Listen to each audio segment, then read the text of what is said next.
So thank you, Duane. This meeting is being recorded in case you didn't know. I've invited some great folks to help people out in understanding what tools are available to make this a successful experience for our students. And so we'll just wait for people to come on in. Sure.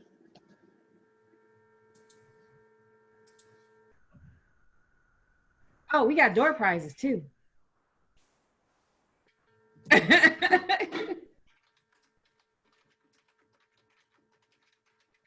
Wait, where's the lobby music?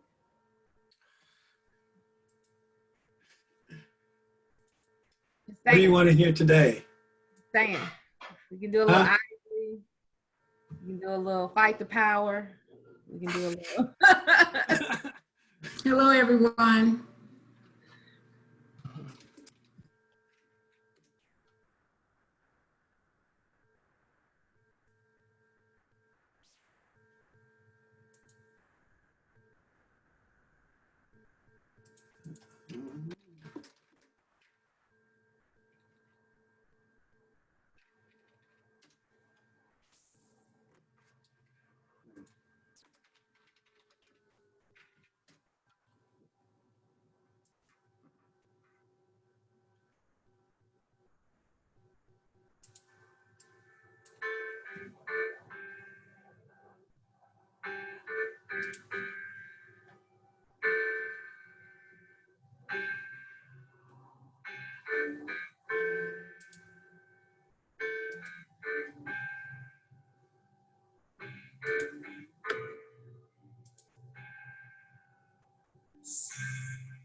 As soon as we hit 20, guys, we'll get started.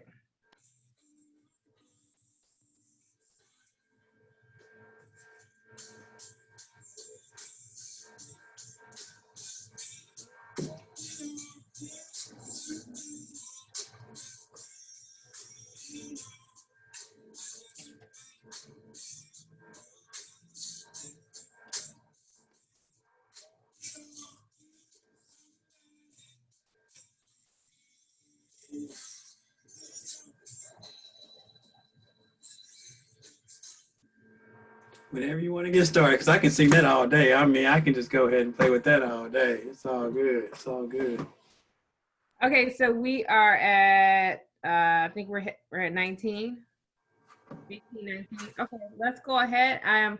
Most of you may or may not know that I am a steward of time. I try to as respectful to everybody's time, no matter who you are.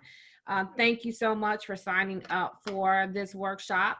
Just to give you a little context and background before I fade into the into the audience, Beyond Housing, along with 24/1 Community Coalition, along with 24/1 Public Policy and Advocacy Council, along with their municipal partnership endeavor to support the community by providing an opportunity to learn, to become aware, to have discussions around what people want in their community, how they want their community to be rebuilt, to be invested in, to to transform.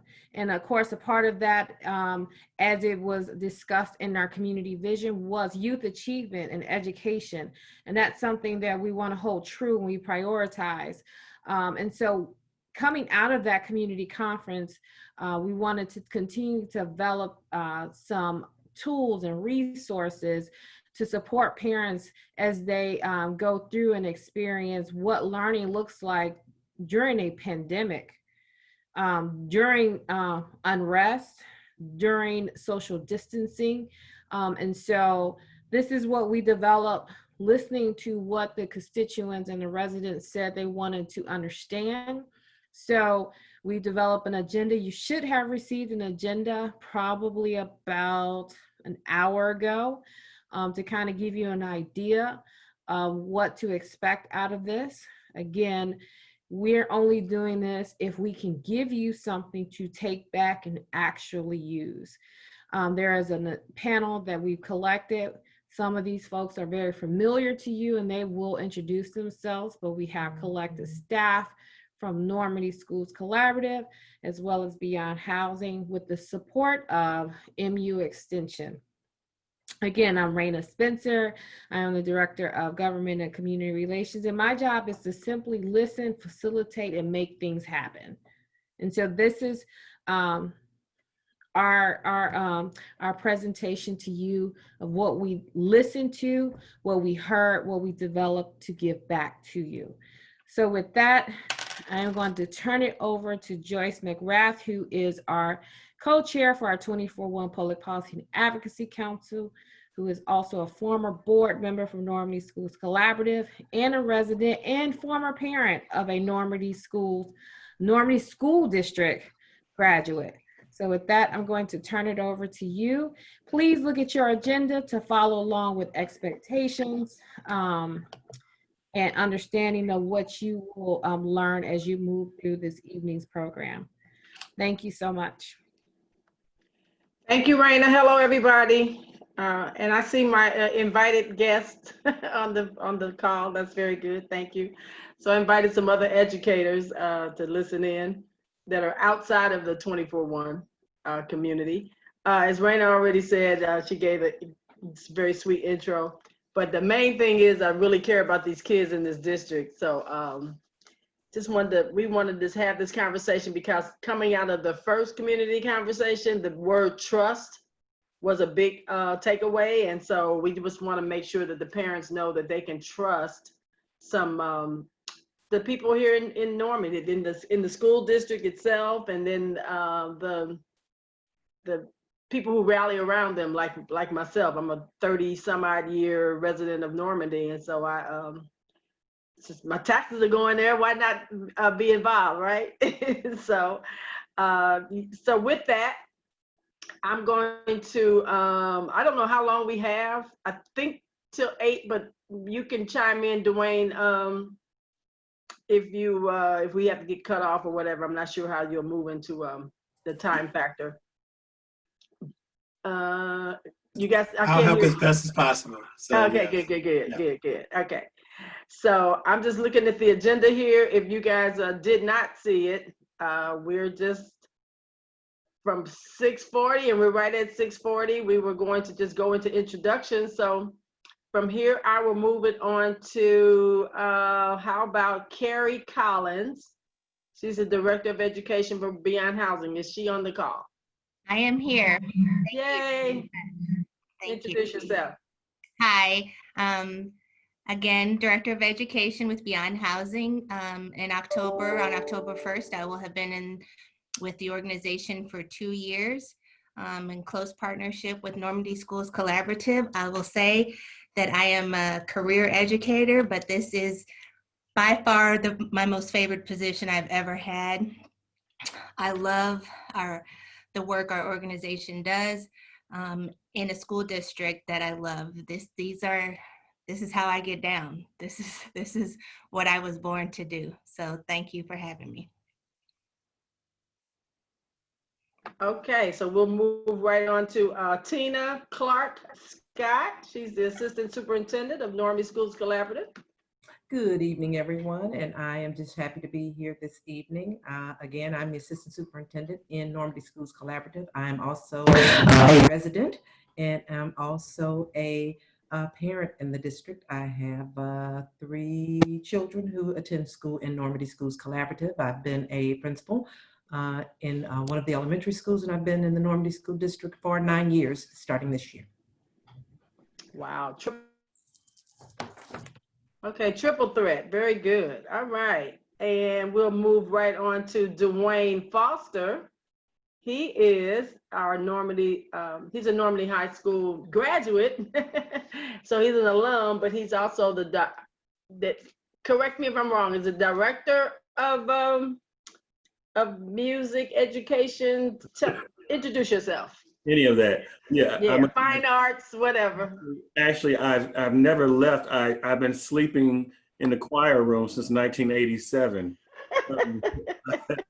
I'm a graduate, but I am currently the choir teacher, the drama teacher, the dance teacher, and the music appreciation teacher at the high school, and I'm the fine arts coordinator for the district. And I'm happy to be here. Awesome. Very good. Very good. He is very well-rounded. I mean, everybody knows Duane in this district, so we're just so happy to have him. And he's going to have a very intricate part in this a little later. He's going to actually walk us through Google Classroom. And then the other person I want to introduce is Dwayne James. Now, Dwayne James has a different spelling of his name. He's D-W-A-Y-N-E. And I had the honor of working with his dad, Ed James. We served on the school board together. And Dwayne is the Urban County Director of County Engagement, MU Extension, Urban East Region. Did I get it all in? You got it all in. I'm just here to support if necessary. So if there's any technical questions, let me know, and I will help Joyce and help the Beyond Housing team manage the Zoom session today. And I had the pleasure of going to school with Duane Foster. He was a great mentor at the time and has continued to be an inspiration. So, yep. Awesome, awesome, awesome. Okay. All right, with that, we kind of tossed around some ideas about what the classroom looks like. I don't know personally how it works because I've never used Google Classroom. And I believe we're up to they're on the agenda. It says, how do I support my student with their learning platforms, whether it's Zoom, whether it's Google Classroom. Of course, we're not using Blackboard. That's probably a step above. That's probably something UMSL uses, but so you want to take it away, Foster? How do we do that? Sure. Hello, everybody. So I was trying to find the best way to present this to you. I have, we're in a virtual world, so we're getting to the place where we have multiple ways to reach the content that we need for our students to learn. So what I have done for you this evening is kind of model what I do for my students. So I'm going to do it live, and then I'm going to provide a link for you of a recorded version that I did earlier on Screencastify by Google extension. It is something that a lot of teachers use to give kind of you can kind of point things out on the screen and point to things and click on things so that people can become very familiar with that. But am I able to share my screen? Yes, you should be. All right, thank you. All right, so what I'd like to let the parents know first and foremost that every child who has a Chromebook, and this is pretty much, I'm talking Chromebook language because every child is supposed to have a Chromebook issued by the Normandy Schools Collaborative. If you don't, I would suggest that you definitely get in contact with our technology department at 314-493-0400. And the reason why a lot of things that we're doing, the teachers now have Chromebooks at the high school, I know for certain. A lot of things that we do, not to say that the other computers don't pick them up, but when it comes to troubleshooting and knowing where things are, it's easier if everybody is using the same type of device. So that's the first thing. Dwayne, can you say that number again? I'm sorry. The number is 314-493-0400, and you would ask for technology. Thank you. So this is the student's home screen. Their screen might look differently, but the Google search engine will be on there. But the most important thing on that home screen are these 9 little white dots, okay? Once you click on that, you'll see a drop down with a number of choices. The main choice we're talking about today is the classroom. So you want to click on that classroom. And again, this is as your child is sitting at the computer. If he or she is sitting there and there's nothing going on, if they're on a Zoom, but their classroom is not up, you need to make sure that their classroom is up as well as the Zoom, even if they have to switch screens, because a lot of things are posted in the classroom. So for instance, they will have all their classes would be on that, in that area. So for instance, music appreciation, all my classes that I teach, I'm going to open music appreciation because it's my most busiest class right now with a lot of students. So you click on the streaming page is what is considered the home page for Google Classroom. And most of the teachers at the high school will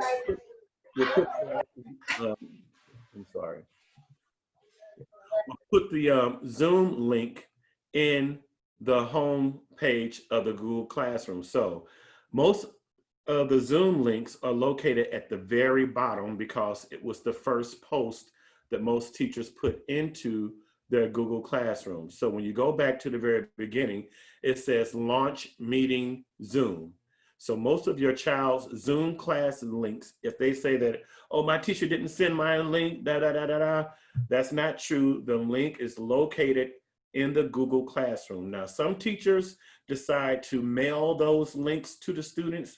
The only problem with that is that every assignment the student does and turn in, they get an email confirmation, and the email chain gets very long and they have to search forever to find that Zoom link. So it's best that they look in their Google Classroom. That's the first thing. The other most important thing here, and I'll try to be careful with privacy, but at the beginning of the school year, we invited the student and we invited the guardian or the parent to the Google Classroom. So if you did not get an invite, it's probably because your email might have changed. So again, you should call that number, that technology number, and let them know that your child is in a classroom and you want to be in that classroom with the child so that you can see what he or she is doing. So we would have sent out an email to the guardians as well as the students, and we would have gotten that, like some parents are still invited. These parents have yet to accept their invitations. So now we're at the classwork tab. This is the epicenter of your Google Classroom. What is my child doing in this class? Why is he on the computer for 7 hours, 5 days a week? Well, this is why. Along with the Zooms, everything that we call asynchronous learning, that's learning that does not occur while we're on the Zoom. That's when we're off the Zoom and he or she is maybe at 5 or 6 o'clock in the evening is doing a paper. He or she is working in the Google Classroom. And all of the assignments that we've had so far are usually posted right along the top. So from the beginning, we started with the Black National Anthem. We've had quizzes and all of that. You can click on and see what your child has been given. And you can also see if that child has turned in that assignment or if the assignment has been returned incomplete. All of that will be available just by, yes. I have a question in chat. Is there a way to put Zoom links in the headers where the classroom name is located on the streaming page? No. Is there any way? Okay. No. Is there any way? The only thing, if you look here, the only thing that we can put up there is the Google Meet, and we don't use Google Meet. So Zoom will not go up here. There was another question. I'm sorry. No, that was the only question. So they would need again to go down to the very bottom of the stream messaging, right? In the stream option to find the link. Can you go all the way down to show that person one more time or the audience one more time? It's usually at the bottom. And I have to make sure that you all also understand that the high school, this is our regular Zoom meeting that's Tuesday through Friday. The high school also has a late schedule. So that's another link that the students are used to scrolling up and finding that link as well, which is right here. So this is late start Monday, waiting room opens at 2:37 for this particular class. So those are still in there.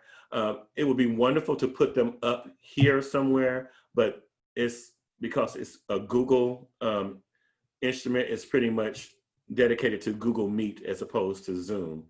So that's the only problem with that. But classwork is all in this section here. And some teachers will post how-to videos.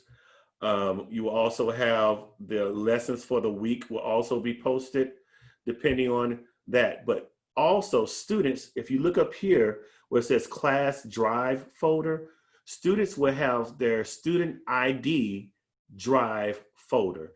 And you can click on that, parents, and you can see every single assignment that they have been given for that class, and actually probably for other classes, but definitely that class. It would be their Google Drive. You could tap on it and you could see if they completed the work, if they started the work, or if they submitted the work. So this is a good way of investigating if your child is actually doing the work. So I would definitely suggest that you use that.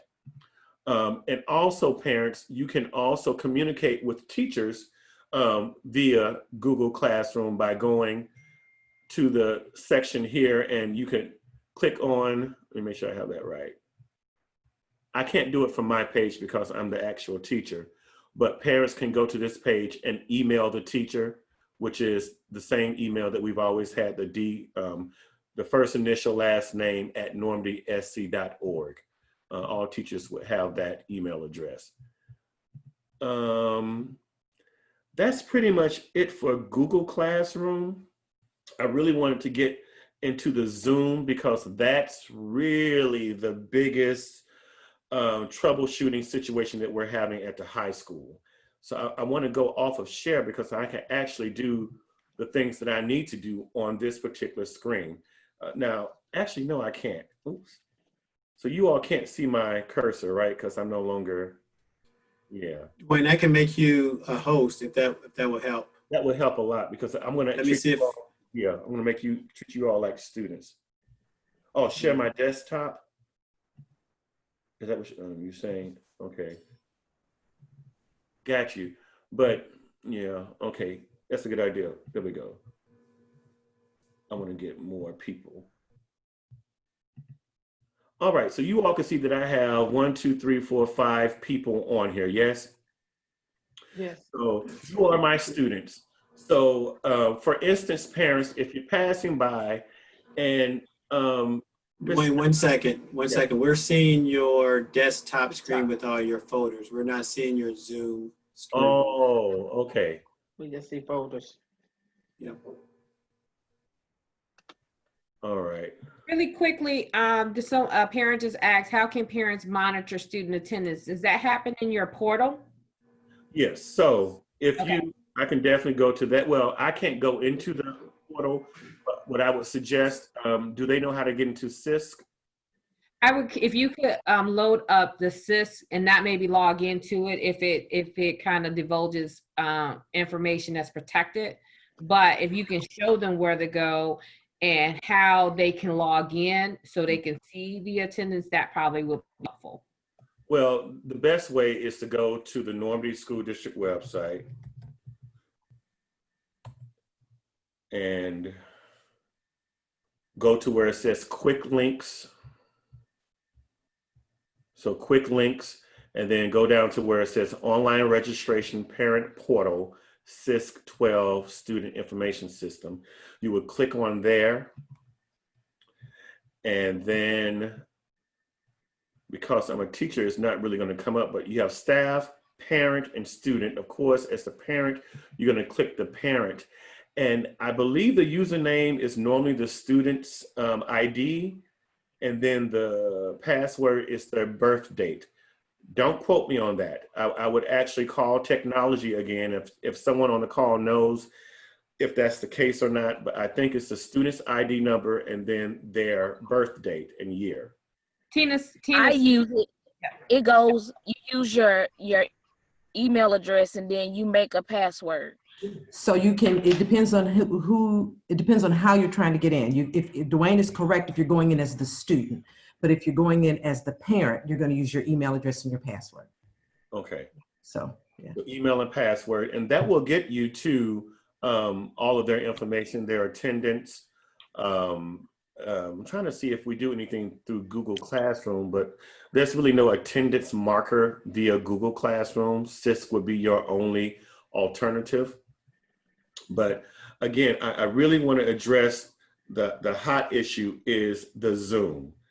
And the other hot issue is students being on camera and students not being on camera, students coming off of mute to respond and not coming off of mute to respond. If you're there, how do you help that student do that? I want to be able to show that. Do I have that ability to do that now? you can you should be able to share your screen, but you might need to go into a different browser to bring up your Zoom account. Okay. Try that, because then it's a whole nother window, right? Whole nother window. Okay. So let me pretend that I'm doing a meeting. I think that's what I'm doing. So let's say, I'm sorry, host a meeting with video on. Open. You are already in a call. Yes. So I can't do that. So what you can do is go in and just show them the back end of a meeting. Show them the back end of a meeting. So like, go ahead. you know, so, or with the video off, go in and launch a meeting with the video off. See if that works. That may not work, but you can try.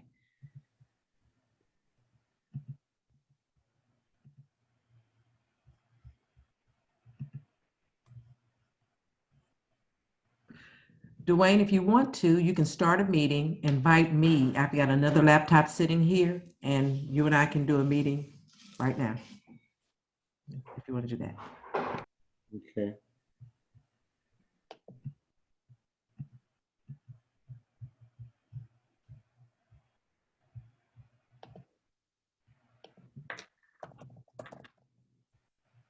Oh, I can just do this now.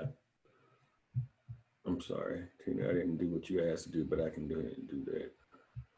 Yeah, it's still, you are already in another meeting. Do you want to leave and then join this one? No, you don't want to do that. No. So Dwayne, what are you trying to show them the screen of everything?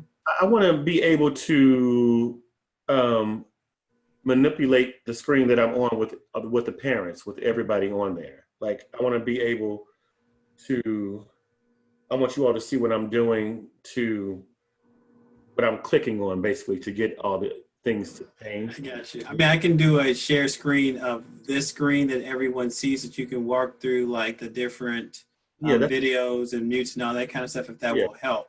That's exactly what I need. All right, so give me 1 second and I will get that to you. Get that. So Foster, while he's doing that, let me have a question for you. So what happened, or you or Tina, which grade levels do classroom versus Zoom? So is it differentiated in any kind of way? You know, we do both. Okay, yeah. So at any level? Pretty much, yeah, any level. Okay, okay. Basically, we at the high school is 64 minutes of screen time. Does that mean that we are on screen with the students the entire time? No. That means that we are engaged in either synchronous learning or asynchronous learning. What we're doing right now is synchronous learning. If I say, you know, go ahead and mute your screens, turn your videos off, let's go ahead and move to the classroom and complete so-and-so, do now.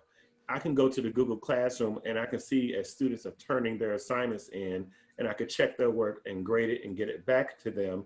Some students need a little bit more time.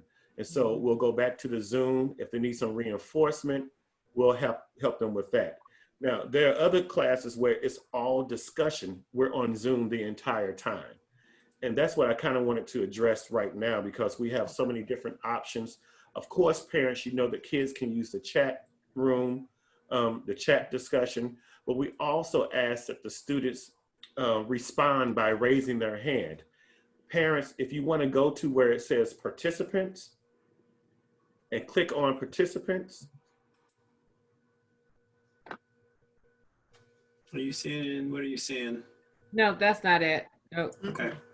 I don't know if it's going to be possible to share a screen, so we might have to just reference, and maybe us as participants can click the same things you're clicking.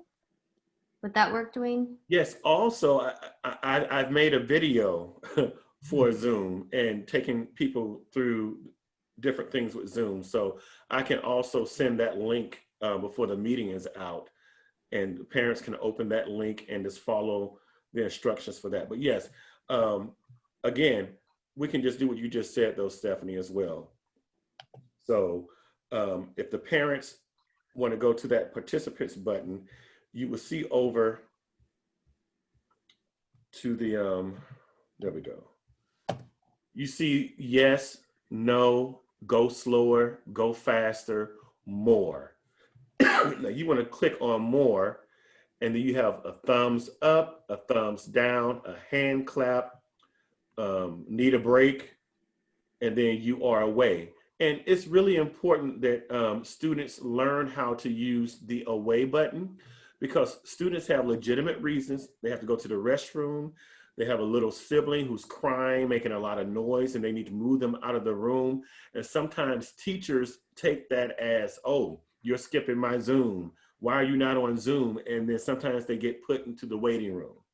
So I've made it a point to really let my students know that if you have a legitimate reason that you can't be on screen, let us know, and then we'll work with you.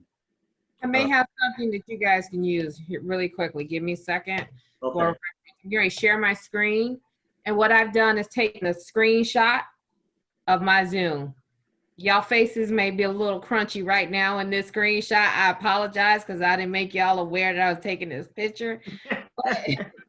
So if you look at the screen, you see all of your options, right? So I'm going to point to them and you can go ahead and talk about what they are, Duane. Yes, so she is pointing to the mute button. That is the button when the student comes on to Zoom.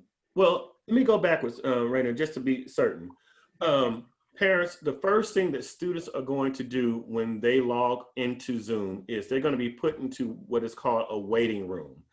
Now, sometimes if, oh, I'm going to miss somebody. So sometimes if the class hasn't started, the waiting room gets very full. And say the class is supposed to start at 8:10 and the teacher still hasn't let the students in, that doesn't mean that the teacher is not going to come and let the student in. That teacher is probably in the restroom or waiting for the class to build up before, you know, they let everyone in. I tend to not open the classroom when there's only one student in, because I don't want to have that one-on-one screen time with the student. I want all the students to be in. So that's the one thing. So the students finally come in, and then they normally are on mute. And that's what she was pointing to. If they are not on mute, they need to be on mute, because sometimes there can be other noises happening that is disruptive. The next button is to start video. At the high school, we are requiring for all students to come on with their mutes on and the sound off and their video on. So that's how you turn the video on and off. Participants. This is where you will press to get your reactions. Raise your hand, lower your hand, and all that. Now that particular reactions is usually just the thumbs up or clap, but for the students and their Chromebooks, they get their everything from the participants button. Chat button is what you will push in order for the students to type in information. Now, it's very important that you understand, parents, that you have the ability to send a private message to the teacher during the Zoom meeting. You just have to go to the chat button and then click on the teacher's name, or down here where, if you go to where it says everyone, right there, yeah. So that right there, if you click on that, you can get everybody who's in the Zoom, including the teacher. Click on that teacher's name, and you see right here, they already have some private messages in here. That message will come straight to the teacher. And I use that button a lot for students who may have trouble getting on or may not be in the mood for a class that day. I'm like, are you okay? You need a moment, especially if it's the last class of the day. So that's a very important button. I'm trying to think of something else. I need to go to my notes real quickly, sorry. Students who are sent to the waiting room. Okay. Now, if you pass by your student's computer and he is not talking to anyone, or you can't hear anyone talking, that means that he or she has been put in the waiting room. They have been put in the waiting room because they have been non-compliant. And unfortunately, you know, we don't have, you know, the situations where we're in person where we can call or we can send the student to the office. We don't have that right now, but if a student is disruptive and is causing havoc in the classroom, we send them directly to the waiting room. We don't put them off Zoom. If we put them off Zoom, they can't get back in during that section. So we put them in the waiting room, and we can send them a message in the waiting room while the students are working and say, are you ready to come back on? So forth and so on. I'm trying to think of anything else that's happened. It's been a lot of technological situations where people have and that's all we'll hear. If that happens, if your child has a problem being heard, sometimes they have to turn the video off because the mixture of the video and the sound, although on the Chromebooks, it's a lot. And so they have to turn the video off to get a real decent sound. I think we're working with that, but it's just something that's been our reality. Also, making sure that students have an area in the house that is dedicated to school, that is not their bed. That is very important. And I know that we're going to have Carrie give us some strategies on creating a successful learning environment. Yes, Lord. Come on, Carrie. It's important to hear from you as a teacher, though, too. It's important to hear from you as a teacher, though, Mr. Foster. Sure. It's so important because, and like I said in the post this morning, I had an alcoholic father. And the last thing I wanted to do was reveal my video with my father in the background, cutting up, talking and going crazy. So I understand why some of these students don't want to come off video or don't want to come off mute. And if that's a situation, then no, we try to address that. But kids need to have a dedicated spot. And some homes have more than one kid on the computer. But please try to make sure that your child is in a dedicated spot that is not sitting on the bed, okay? And that they are really presenting themselves as if they are coming to school. That's been another issue. It's been bonnets after bonnets and robes and people holding their pillow, eating cereal. It's just very important. And if a parent is walking by and not saying anything, then it's kind of like, well, if mine ain't saying anything, then I guess I can go ahead and do this. So it's not okay. It's not okay at all. And with all that, I'm going to yield to Carrie in a second or to whomever is next. I just want to say that please be patient with not just a teacher and the student, but be patient with yourselves. A lot of parents have that I've spoken with, they said they feel like they're going to school all over again. And it's parents of special needs kids, especially, they are trying to get this and really be helpful, but it's just been a lot at one time. We're going to get this to the best of our ability. We just have to do what we're doing right now. This is very helpful. My video is going to be a lot more helpful, trust me, because It's very entertaining, and you will do it over and over again and become experts. All right. Thank you. Thanks, Duane. Thank you so Yeah. much.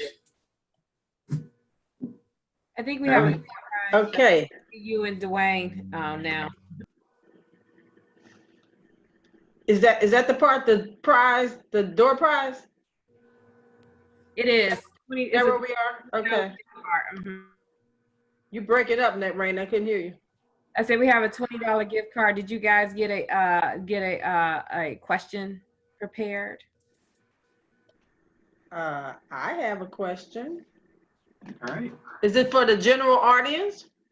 Yes. So the question. So the first person to answer her question correctly in the chat box, let's practice using the chat box, will receive a $20 gift card. If you are a staff member or someone who helped coordinate this event, this does not apply to you. Yeah. I could use $20 right about now. All right, everybody, should I put it in the chat? No, go ahead and say it out loud. Just say it out loud, okay. So this is regarding, this is election trivia. When is it okay to do, well, we don't call it early in Missouri. When did absentee voting start? You can't answer, Duane. In Missouri, it started this year. Now, what specific date? I need a date. A date. Today, And today, put it in 22nd. the chat box. Please put it in the Put chat it in box. chat box. Ms. Lee, To everybody, not private. Mrs. Lee. Ooh, Mrs. Lee, Miss Lee was first. Woo-hoo. no, Mrs. Lee does not count. She is BH She's staff. staff. Sorry, Joni. It's T's iPad. Who is T? It's T's T. iPad, got it right. That's a parent, isn't it? Is that a parent? Unmute yourself, Miss T iPad. I'm sorry, yes. I'm a parent. Yay! Woo-hoo. Where does your student go? Jefferson. Woo! Another yay! That's where my kids went. Yay! You know we go to Jefferson. Okay. I went to Jefferson. Yeah, I went to Jefferson back in the day. Can I get your first name, and why don't you go ahead and email me your address, and we will send it out to you, your email or your address, and you let me know how you want it received. It's an Amazon $20 gift card. What did she say? And the answer is September 22nd. It was yesterday. Okay. Do you want me to type my name in the comments? In You chat. can just send one. You can send right now a private message. Yeah, a private Yeah, message. just send it private, yeah, from the drop down. Very good. Thank you, Raina. That was fun.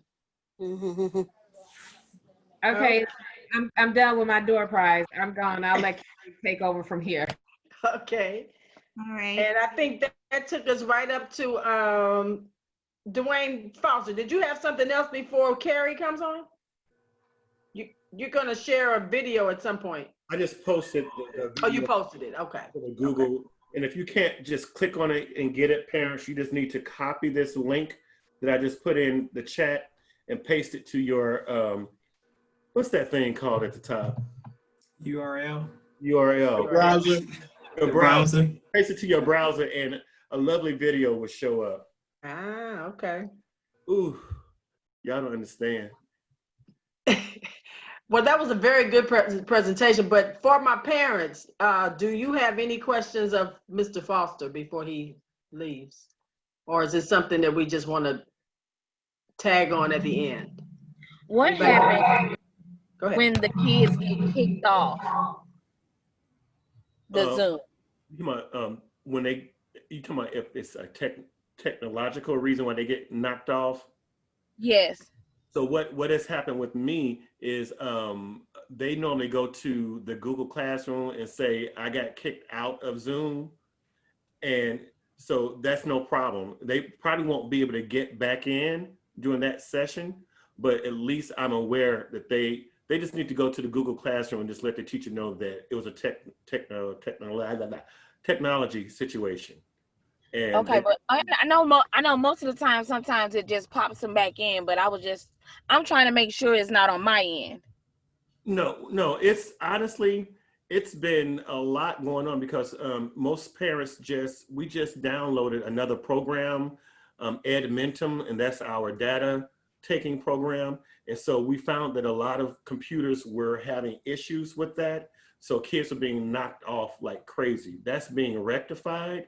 But at the same time, there are some technological reasons why students, especially in different parts of the house, get knocked off. So, right. That's what I told them to let their teachers know because they're trying to say that they're trying to skip their class. right. So I just want to make sure please put it in the I'm Google doing what I'm supposed to do. Yes. That's So you were saying, so high school students will go into the Google Classroom and say, hey, I got kicked out. But parents can go into their child's Google Classroom and send a message the same way. Yes, they can. Yeah.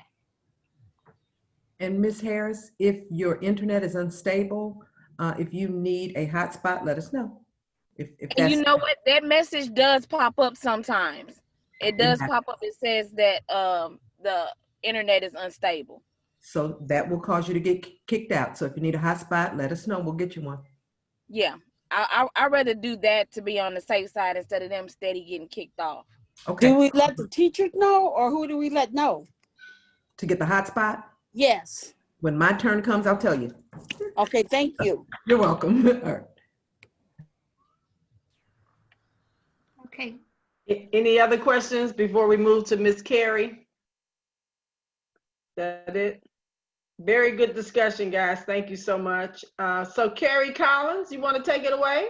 I do. I'll just say also, in the meantime of you getting connected with your hotspot from the district, before I got a new router, I would just have to yell at everybody in the household to get off while I did my thing. So if other people are on, sometimes even you end up on the Wi-Fi on your phone, whatever, on Netflix. If your kid's in class, ask everybody else to get off all their stuff until you get that hotspot from the district that'll, increase your internet capacity within your household. So that's that quick. So I do have some quick tips for an area for conducive learning environment in your home. Some of them, I have a few for the actual area, but most of them are for your whole mindset and your thinking about this. So I'll start with the tips for an area that supports learning. And that includes to let your child pick out their school space at home if possible and let them help set it up. Sometimes what that looks like is making them think they have a choice, knowing that which choice they'll choose, right? So you can say, listen, you can be in the basement where it's dark and cold, or you can be here in the dining room where it's bright and blah, blah, blah, or in your room. And they're not going to pick the basement, but making them think they have a choice makes them really feel like they have some ownership in what's happening in their lives, right? I think, like Mr. Foster said, we want to discourage kids from being in their beds while they're in class, but my son has his desk set up in his room, and what I did have to do was move the desk so that the bed wasn't the background anymore. I had to rearrange some things. So his desk is in his room, but you can't see his bed from it. And it's his responsibility every night before he goes to bed to make sure the area behind his desk, so what people will see if they're looking at him on Zoom, is clean and clear from clutter, so it's not distracting, so he doesn't have dirty socks and underwear thrown all over the place. And he also tilts his monitor so that it doesn't show the floor, right? So that's a big help too there. So that's probably like my biggest tip that I tell people, just get the screen off the floor and you're pretty much good from there. If you have the opportunity to create different seating options for your child, so if they have a regular chair, if there's pillows that can be available to them, because especially younger children are going to want to move around, and an option to stand.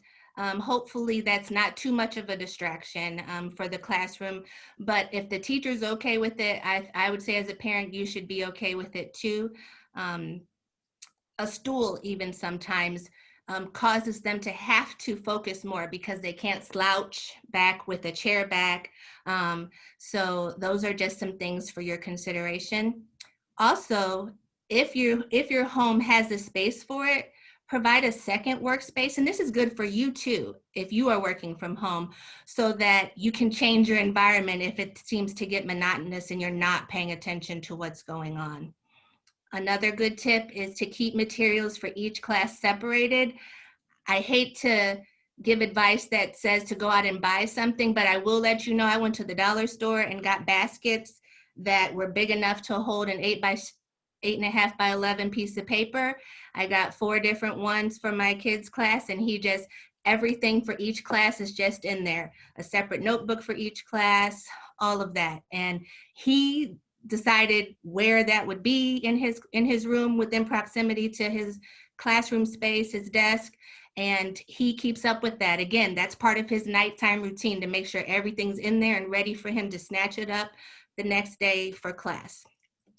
So with that said, I think more importantly, I want to talk about your mindset about this. I'll start by telling you this. I don't intend to come across as perfect. I do intend to come across as having some good information for you. So when I say I don't intend to come across as perfect, it's because I'm an educator and I have dozens of unopened emails from my kids' school. But what I do is I let his teachers know I have dozens of unopened emails. If there's something I'm really supposed to be responding to right now, let me know. Keep emailing me. Stop and say, Kaden, tell your mom to open up her email the next time you see her, because I understand. I think all of us understand that this is overwhelming for everyone.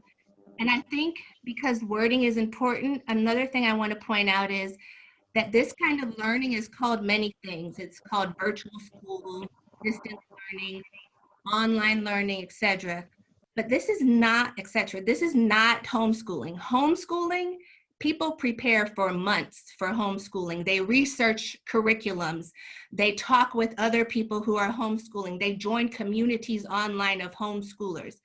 You are supporting your child as they engage in online virtual distance learning, whatever you understand it to be. It's not homeschooling. You're not responsible for teaching your kids. You're responsible for supporting their learning as the teachers teach their kids. And, I made sure that my son understood that and that his teachers understood that I understood that. Like I still need you to teach, ma'am and sir. I can support him in the same way I did when he was showing up every day. And that's when I'm done with work, I can check his work. I can make sure that he's doing what he's supposed to do. Mind you, I'm a little bit more engaged because I'm also doing a lot of working from home. So I know when he's supposed to be in class, so I make sure he's in class. But again, don't take on that responsibility of being, of thinking of it as you've taken on this homeschooling, because it's not that. And I want you to relieve yourself of that. With that said, don't get frustrated with yourself if you don't understand what your child's learning. I know Mr. Foster mentioned that a lot of times parents are feeling overwhelmed. School curriculums have changed a lot over the years, and they change from year to year too. So you will have figured it out from second grade math and third grade math. You won't understand what's going on at all. It doesn't make sense to you at all. And that's okay, because that's not your responsibility. That's the teacher's responsibility. And if you need help, if you want to understand, reach out to the teacher for that, and understand that 30 other parents are also reaching out. So give teachers grace and understanding during this time as well. Continue regular communication with your child's teachers or school administration for questions by an agreed upon method. So probably one of those emails that you have, if you're frustrated because nobody's getting back to you, probably one of those emails that you haven't opened up has information on the best way to reach the people that you're trying to reach, and you may not be using that intended or preferred manner to reach someone. If you have a 504 plan or a student with an IEP, you want to make sure you're in close contact with their teachers. and any kind of coordinator that's involved in their school. And when you do contact the people, as an advocate for parents, I want to tell you to keep record of who you talked to and what you talked about in case you need to reference it back. So just jot it down on a piece of paper and start stacking those papers up in one, specified spot in your home. Include breaks in your kids' learning schedule, in addition to what the teacher and the school has included in those breaks. If they're working on their own outside of the school online hours, you still want to offer them breaks, and you want to make sure you take a break too. Like, get up away from your computer, have your child get up away from their computer, and just be away from that for a few moments, and then return to the work. Try to keep a routine this makes it easier for them, and it makes it easier for you, especially when they transition back to school. It's going to be a difficult transition on its own. It's going to be an impossible transition if they've not had any structure or routine at home when they return to school. So keep that in mind. For younger children or children who need more structure, there's the idea of using a timer so your kid knows when to expect this class session to be over or go into the next one. And that can be your kitchen timer, that can be a timer on your smartphone, but that also helps you to keep track of what's going on as well. Include recess if it's not, like my son's school, recess has been determined, or PE has been determined to just not be something that people are going to spend their time and energy on right now. So it's kind of left up to us as parents. So I have to make sure that he gets that time during the day. He's in the 5th grade and he's taller than me. If I don't watch it, I'm not going to be able to handle him. So I got to make sure that he stays manageable for me, right? So there's kid-friendly workout videos. Sometimes I just Google it, kid-friendly workout videos on YouTube, and he follows that. He does push-ups, jumping jacks. Somebody suggested jump rope, and I'm like, I don't know what kind of house you live in, but my kid can't jump rope here. But outside he can while the weather's still nice. With younger kids, they really like following the leader, and you take turns with your kid on who's being the leader and who's deciding what emotions to do. You can put hopscotch in your house with just tape on the floor. You can fill up a balloon and just try to make sure it doesn't touch the ground. There's a lot of movement involved with that when kids get moving around trying to make sure the balloon doesn't touch the ground. You'll be diving all over the place. It can be kind of fun. So now I want to move to supporting your child's behavioral and social emotional needs. Some children may benefit from a reward system. A lot of classrooms had reward systems implemented. My time's up, so I'm going to run quickly through this. Implemented in the classroom, and the reason why they have that set up is because it works. So if you can communicate with your child's teacher from last year who may be aware of what works well with your child, I encourage that. Otherwise, I'll be making a document available to you that'll have a link that you can click on for ideas for creating like a behavior chart. And reward systems can be set up for daily rewards or weekly rewards, or even, smaller increments of time based on, how your child works best. They should be, you can consider a reward system based on behavior or amount of work completed. And the child should understand the expectation for earning that reward. Try not to reward with food because that's probably not an option when they return to school. Try not to get into power struggles with your child over their schoolwork. Listen, when we went to the stay-at-home order at the end of last school year, I realized that I could either help my son with his math or I could have a good day, but I couldn't do both at the same time. So we just settled on Tuesdays and Thursdays, I will help you with your math. On Mondays, Wednesdays, and Fridays, I will not. So don't bother me. Don't come to me with it. That's just what we had to get through the end of last year. And because at one point I realized when this is all said and done, what I want my kid to take away most from this is that through all the chaos, he still had a loving and supporting home. Not that he learned, he mastered long division, right? Like that's, I had to put everything into perspective. So it just wasn't worth it for both him and I to get frustrated. You have to determine what's worth getting frustrated about. And sometimes if you just stop for a moment and you make the decision to not get into it, stepping back for 5 minutes even, and then coming back, you have a whole new perspective and outlook on it, and you see what you were missing before, like why you couldn't help them before. It all becomes so apparent. So I encourage that. If your child's refusing to complete work, kind of do what their teachers do. Remove from the situation, right? Like the teachers, Mr. Foster mentioned, puts them in a waiting room. Remove yourself from being right in front of them for a moment and give everybody time to calm down before getting back to work. So everyone's routine has been disrupted. Nobody, even though we've been doing this since March, we're still not used to it, right? So it's normal for everyone to experience stress and anxiety.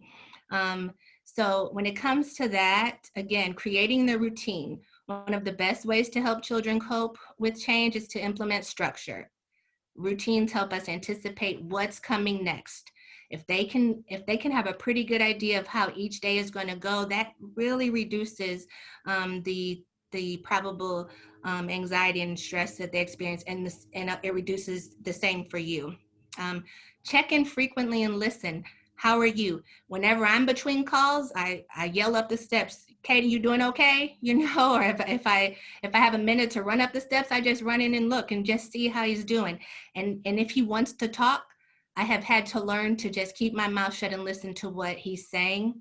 And then I even ask myself, you know, in my own head, is he saying this because he wants me to respond or just because he wants to get it out? And a lot of times over these past couple of months, it's because he just wanted to get it out.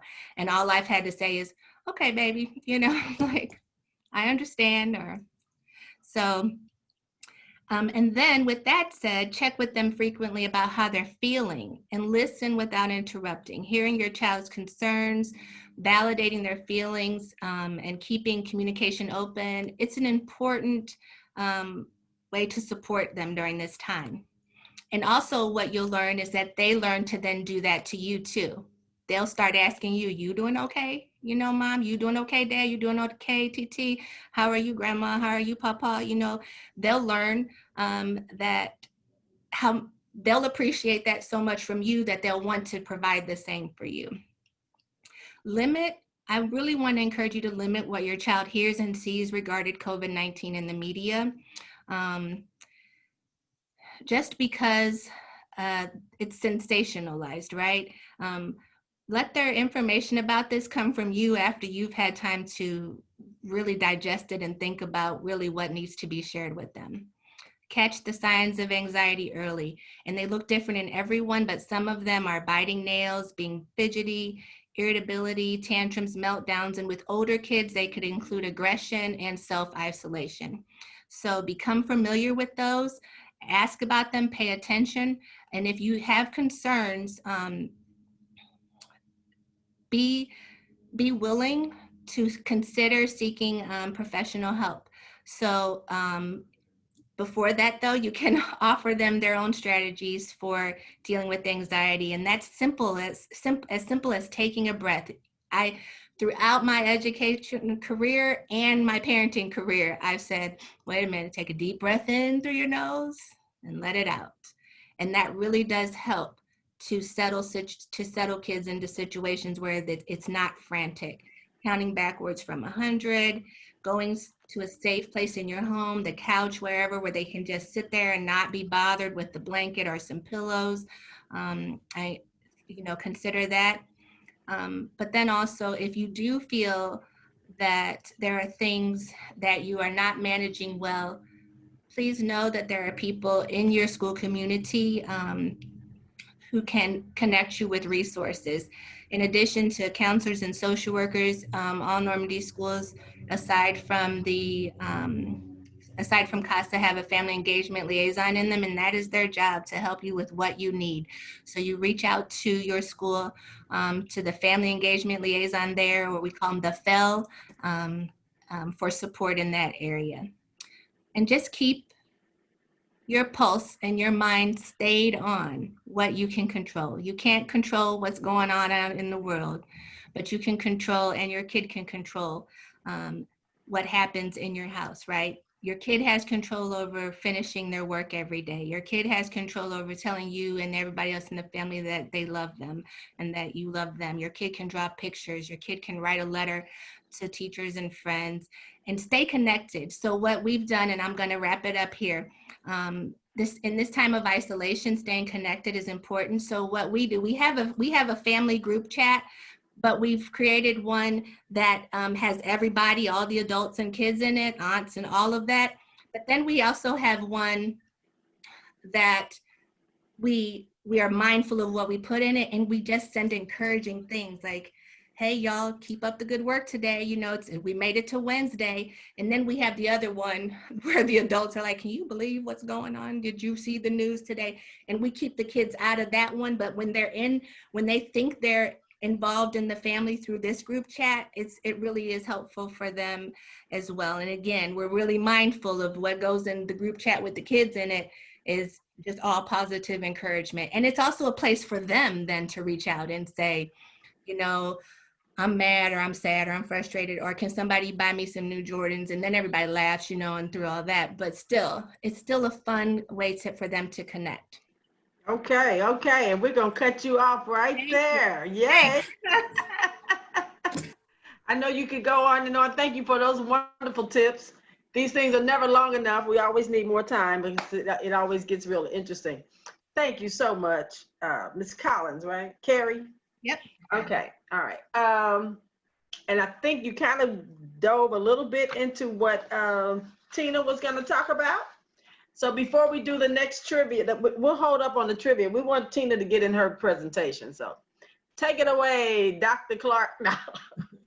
Well, good evening, everyone. The questions that I had said, how do you hold teachers accountable while my kid is learning virtually? What should be the teacher's role? What is my role? And is it any different when my child goes back to school physically? And I would say that the roles are not different when your student goes back to school physically. I would say that the things that you need to do to hold your child's teacher accountable, you need to know what the expectations are for your teachers from the school perspective. You need to know what the expectations are, what are the office hours of your teacher, how many subjects your teachers are expected to teach. You need to know what times they're expected to be teaching. So you need to be sure that you have your teacher schedule, because each school, each teacher has an expectation that's set forth by the school administrator. So you need to know and understand what those expectations are. And in addition to that, the teachers have expectations for students. So you also need to be sure that you understand what those expectations are of your student. And Duane went through some of that. He told you what the expectations are as far as how they get online, when they get online, what they're expected to do when they're online. So you need to be sure that you are aware and you understand all of those things. Now, what I will also say is I'm going to log in to the parent portal and show you what you should see as a parent when you are logging in, looking at your students. So I'm gonna, and I don't have a problem with going in under one of my kids or under my family, and I'll show you how to get in, what it looks like. So if you could allow me to share my screen, please. You have the ability. Okay. Do that. And let's see here. And so, as Duane said, you're going to go to Normandy Schools Collaborative. Bill.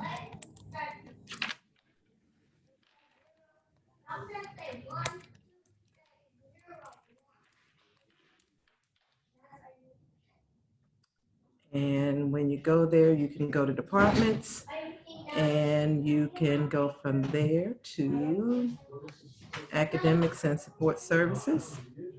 And from there, let's see, student enrollment registration. And when you go there, you're going to go in as a parent. So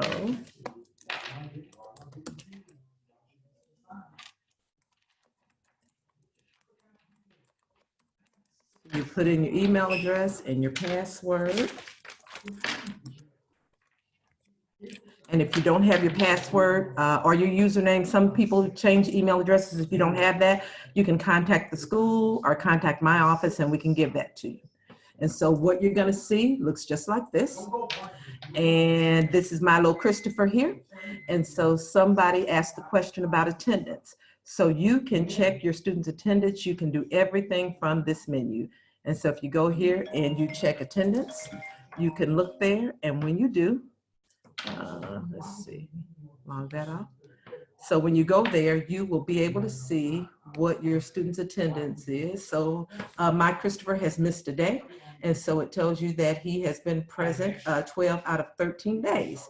And so you can go there and look, and it should also be able to look at your students' grades. So if I go to my high schooler, who is Maurice, and you go and you look, you should be able to look at that student's assignments. So this is another way that you also hold your teachers accountable. So this is where you should be able to see your students' grades. So when you go there, you can see that, you can see all the courses, or you should be able to see the courses that your students are enrolled in. And you should be able to click on them by term. And right now, Maurice only has that one teacher. So I can actually go in, and I'll explain to you what 𝗏𝗏𝗁 is. And when you go, and so I'll explain that to you. It is the online program that we're using for the high schoolers and for some middle schoolers. And it's all of their online courses in 𝗏𝗏𝗁.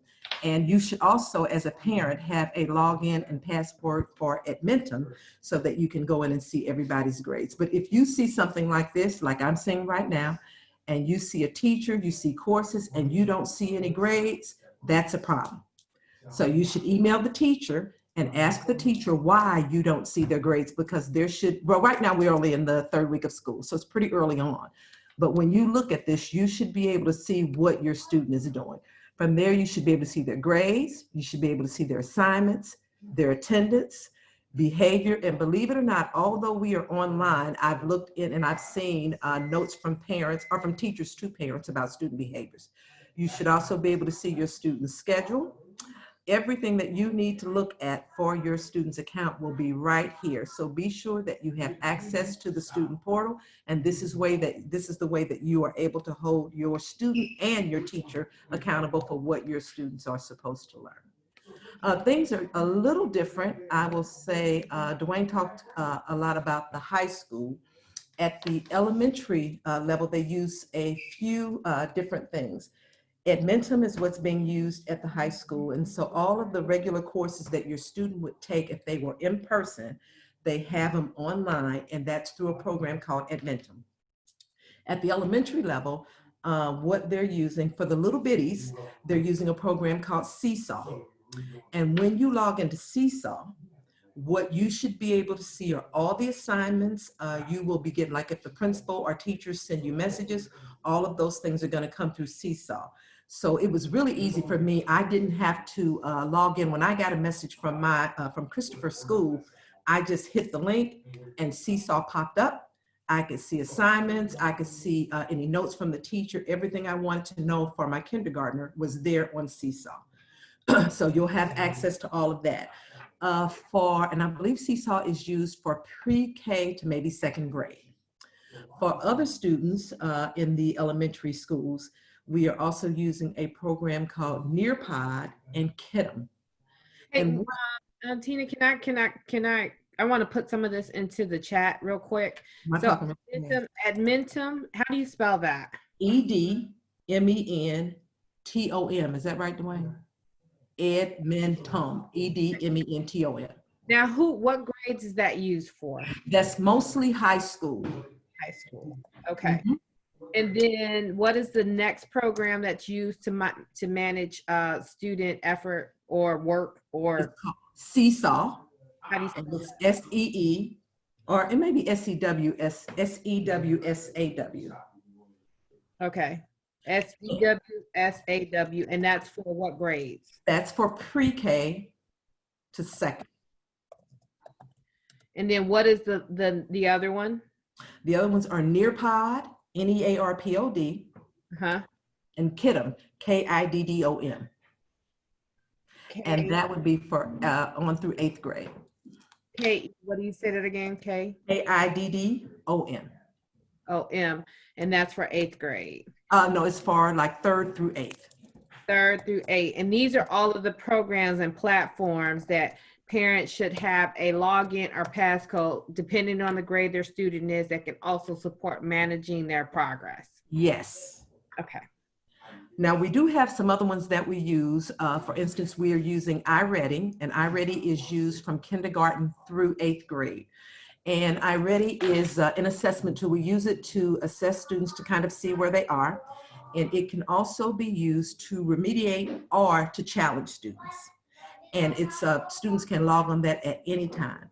What 𝗓𝗏 will also do, as a parent, it gives you a wealth of information. If your student is struggling with reading or math, it will tell you exactly what area they're struggling with, and it will also give you tools to use to help your students in those specific areas. So 𝗓𝗏, and then we also use, and then some of the classes we're using Pearson Math. So it just kind of depends on what grade level. But again, if you log into the parent portal, you should be able to see all those grades. You should be able to see assignments. Your teachers should be posting assignments. They should be having grades in the grade book, and all of those things should be in the 𝗧_K-12 portal. And if you're not seeing those things, send them an email and say, hey, I don't see any grades for my students. So I do have a question on that. So if we're emailing the students, emailing the teachers, and we don't get that response, is that when we actually email you to get some of that? You can, but I would suggest you you would email the principal and say, hey, I've contacted Mrs. Scott and I don't have any grades for my student. I need to see, or I need to know how my student is doing, and that teacher hasn't responded. So I would give the principal an opportunity to address it. And then if you're not satisfied there, you can always reach out to me. I have some parents on this call who have done so. And I'm loving this information, so thank you for that. Thank you. So just be sure you go in that parent portal, and just when I tell you, it is just a wealth of information. And you should also be getting emails from your teachers saying if you have assignments missing. You should be getting emails or calls or text that say your students missed a class, because if a teacher marks them absent for a class, you will get a text or email or a message that says, hey, Tina missed her class today. So all of that information you should receive. And I will tell you that we are going to, I've been working with Terry, the director of our technology department, to kind of do some videos and post videos for parents and for teachers on how to do some of these things. So, you know, if you have a call, if you say, hey, I don't know how to access this, or this is difficult for me, call and let us know.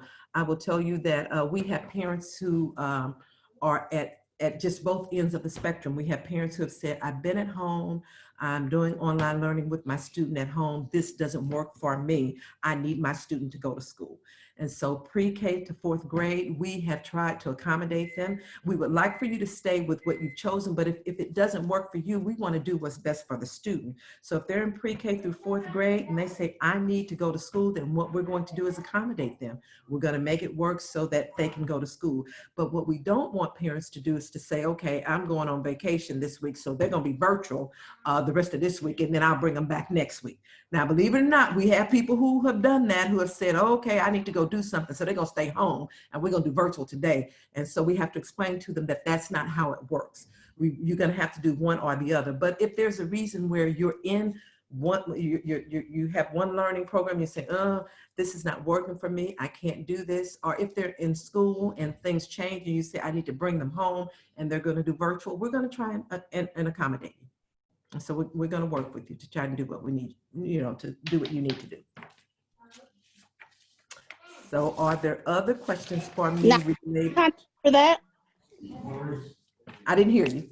Who do we contact if they want to change their learning program? You would contact the school. Yeah, you would contact the school and say, hey, this is what I'm doing right now. I need to switch to this.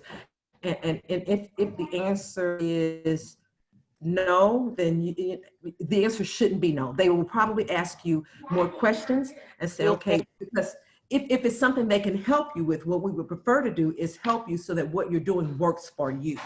But if Okay. it's something that just doesn't work and you need to switch, just talk to them and say, hey, this is what my concern is, or this is what my issue is.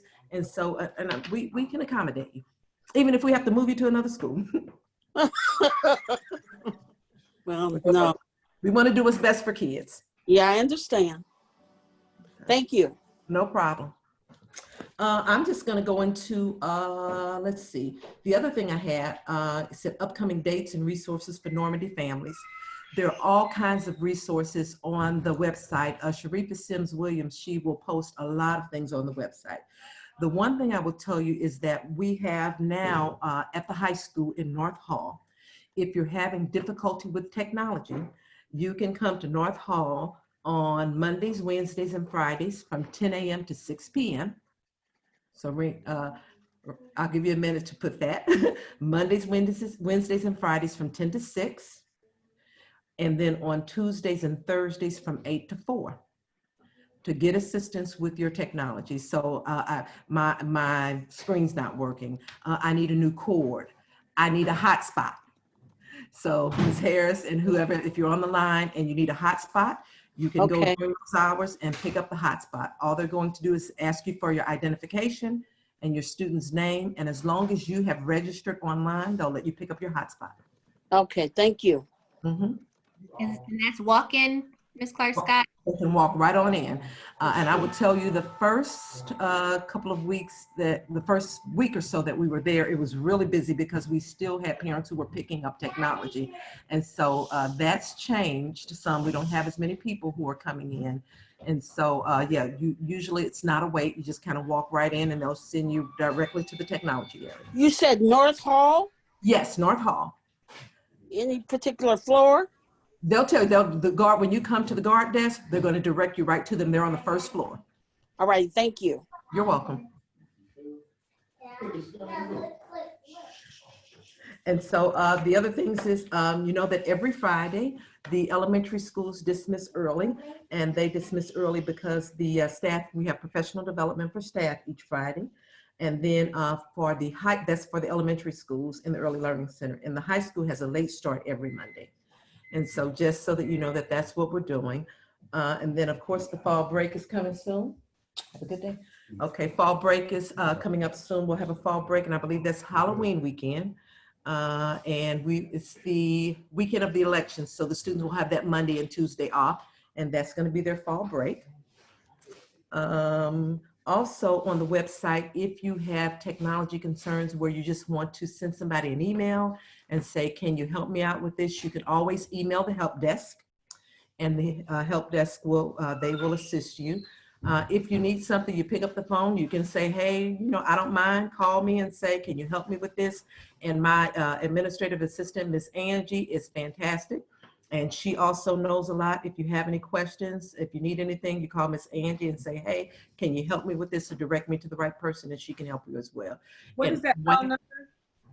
Dial 493-4000. And you can ask for me or ask for Angie, Angela Hardin, Hardin.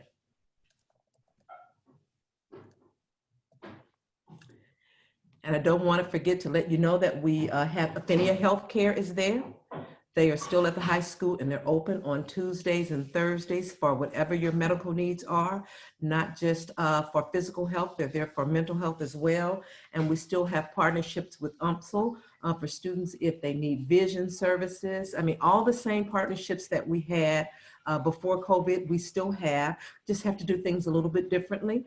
But like my son lost his glasses and we told him, you're 16, get on the phone, you call, you lost him. He got on the phone, he called the 𝗪𝗁 Eye Clinic, he told him who he was and said, I'm a Normandy student, I've lost my glasses.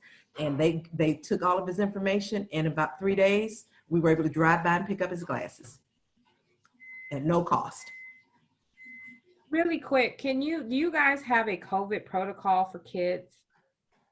Like, so for instance, if there's an exposure, if a family feels they've been exposed or, you know, what is the protocol? If they need to report, they may not have it, they're suspicious. Are you testing on site? What is your overall perspective on kids?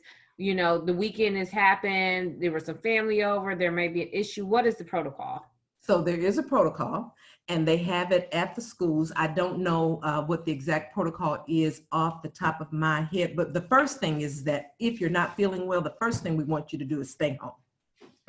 So then now if we have a student who comes to school, the person that they're going to see first is going to be the classroom teacher, or they're going to see Miss Green, Miss Davis, they'll see Miss Lee, they'll see one of these people. And if they do, the first thing they're going to do is take them to the nurse and say that I suspect that this student may be ill. And then the nurse is going to take it from there, and the nurse will start that protocol.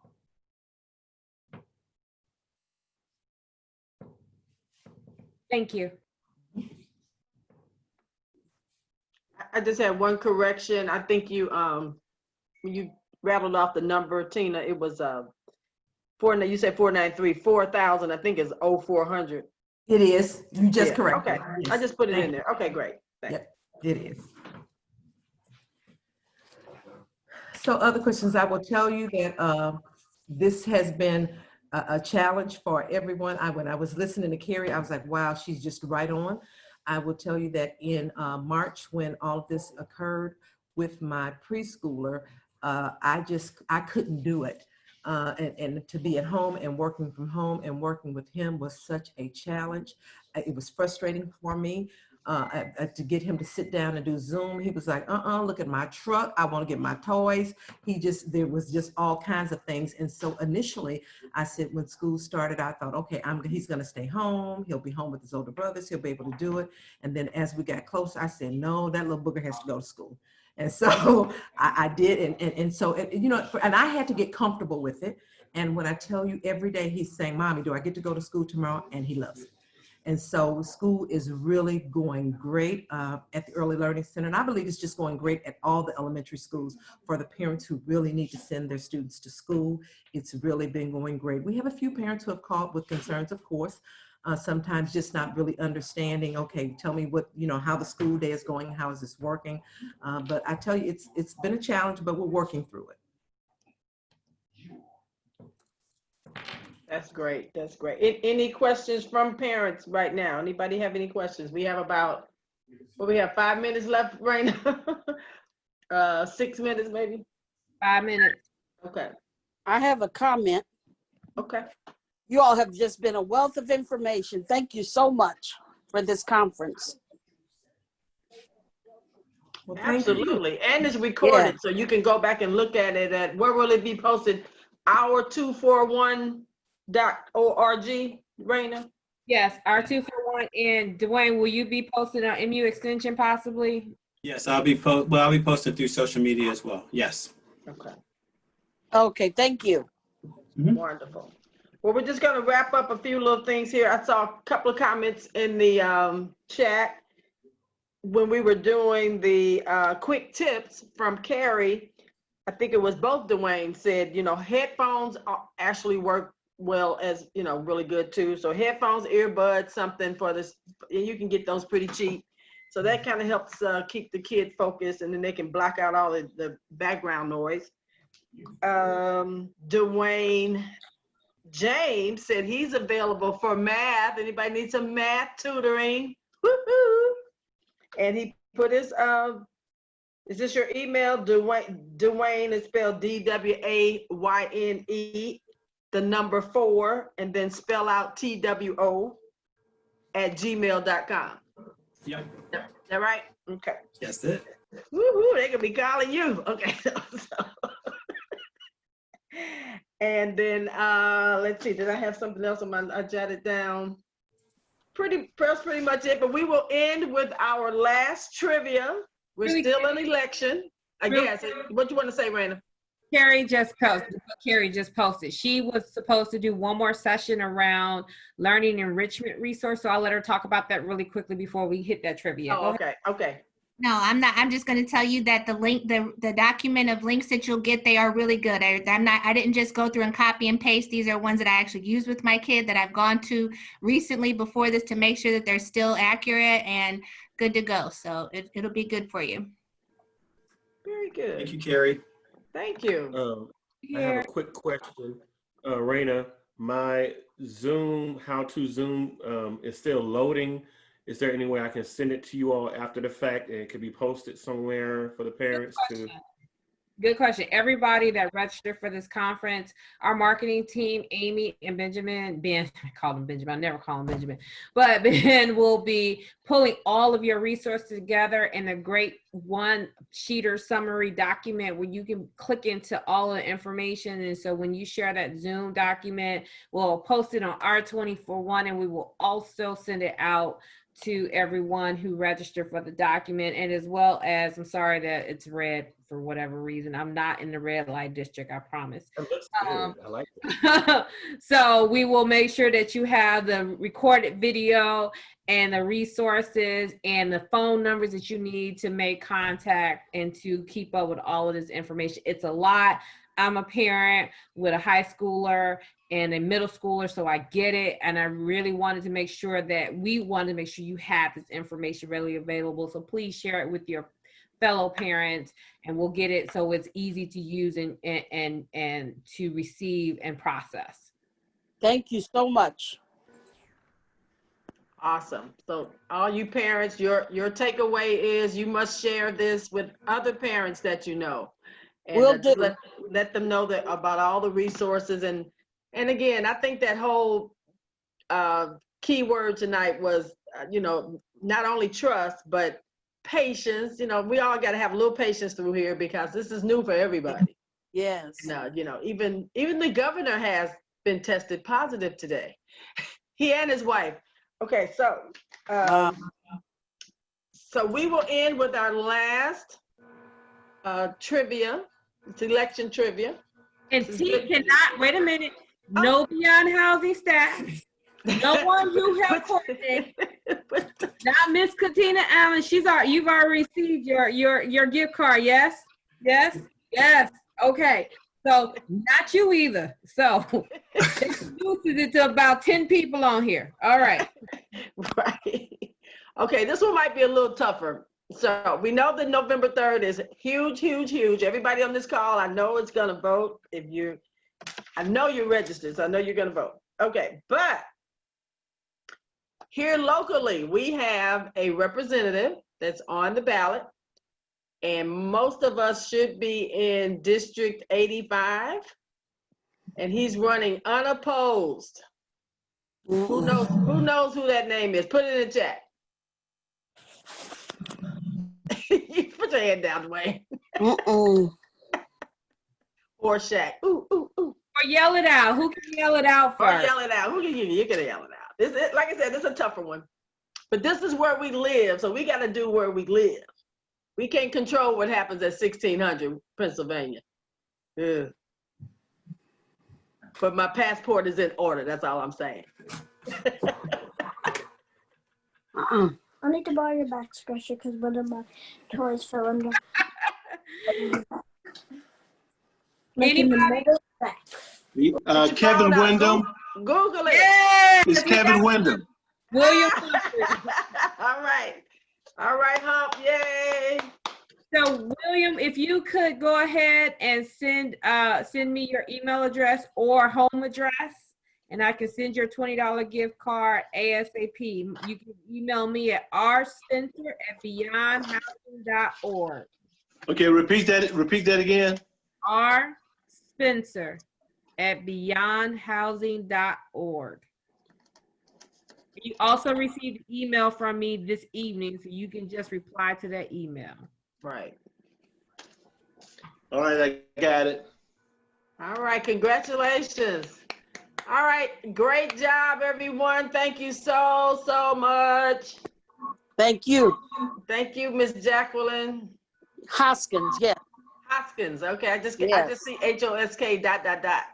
Yeah, that's me. That's you, okay, awesome. Thank you, Foster. Thank you, Tina Scott Clark, and all your babies in the background, and Raina, woohoo. Thank you guys for attending. Have a Dwayne. good night. Thank you. All righty. You Good too. night. Good night. I can leave. Thank you, Tina. Thank you, Dwayne. Thank you. Thank you, Joyce. Thank you. Thank you. Thank you, Teresa. Thank you to everyone. Bye. Have a great evening.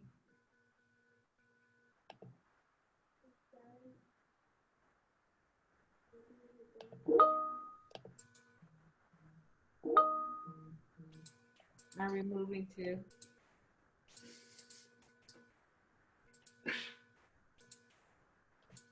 What did you think? I think it was great. I mean, I really think it was great. It's just a lot of information. Stop Oh. recording. There you go. Do you want